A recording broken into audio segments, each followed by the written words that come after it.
from the book as well. So let me share my screen and let's do this. Good. All right, you guys, can you see the future? Yes. All right, perfect. Okay, so the future of ortho, you guys, when I walked into the actual display here at the Academy, think about two 18-wheelers that set up these showcase rooms and displays and, sort of let you get the hands on or whatever. Two of the largest displays were virtual reality and augmented reality. And it just sort of confirmed what I already know is coming, and what I want to share with you guys today is the future of orthopedic surgery is really about virtual reality, augmented reality, and how we can overlay that in medicine. And for you as surgical technicians, it's really going to be about being adaptable to that change. Okay, and we'll talk about some of those issues. Let's see here. So what do you guys know about virtual reality? I mean, I've got kids. I got a 16-year-old, a 14-year-old, and 10-year-old, and just bought this freaking $500 Oculus. Have you guys heard of Oculus? So Oculus is basically the virtual reality, sort of what this guy has on his head. But what you guys don't know is there's really three different types. So virtual reality, and then you'll hear this thing called augmented reality or mixed reality. And then we have the actual augmented reality, which is only where it intertwines with real life. Okay, so virtual reality is what we have now. These are the games. These are some of the educational systems that we have in the United States that you guys have already probably seen and played with or whatever. Virtual reality is the total submersion of yourself in a game or in a fictitious world. Sometimes it can look very real. My husband plays golf with Tiger Woods on this virtual reality, and he thinks he's really in there to the point where if you push him, he almost falls over, so it is really that real.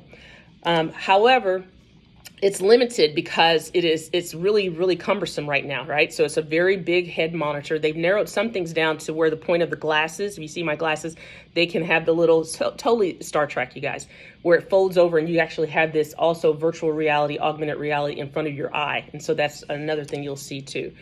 They have the interactive, which is the consoles for Oculus, which you actually are moving things in the virtual reality and playing. So this would be like the golf club would be the, using the gears and that kind of stuff. On the surgical side, virtual reality comes into playing and teaching specifically assistant surgical technologists, as well as medical students, residents, and that kind of thing.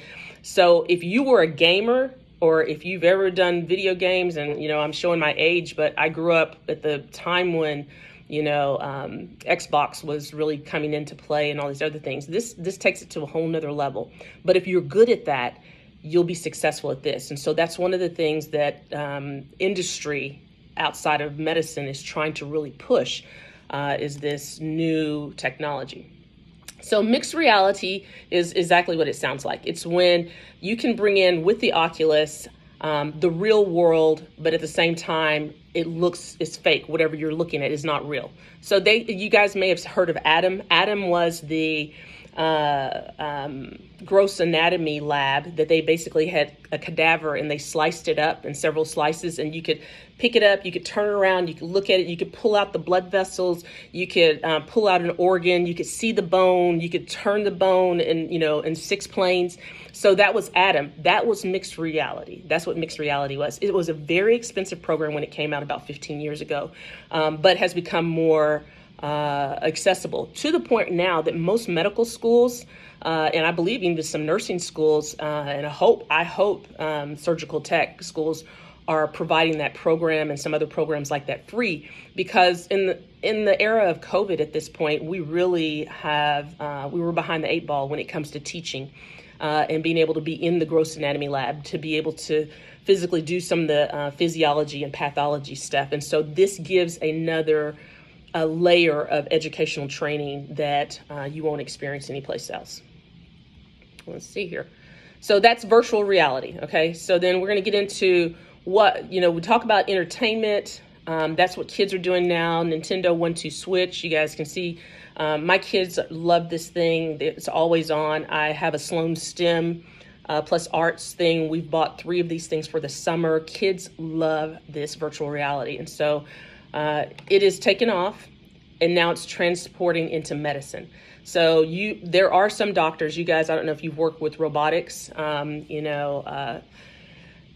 in urology, definitely in OB-GYN, and robotics and orthopedics is still hit or miss because there's such a huge learning curve that if you work with a doc that does total joints or whatever else, a lot of them are still so damn old school that they're not going to mess with a damn robot. They can get a knee, a hip in without a robot and still be very, very precise because they do it a day in, day out, day in, day out.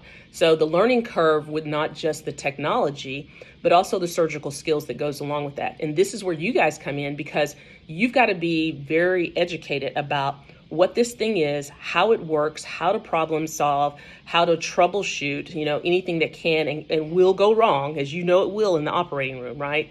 So these are things you got to think about that are coming down the pike.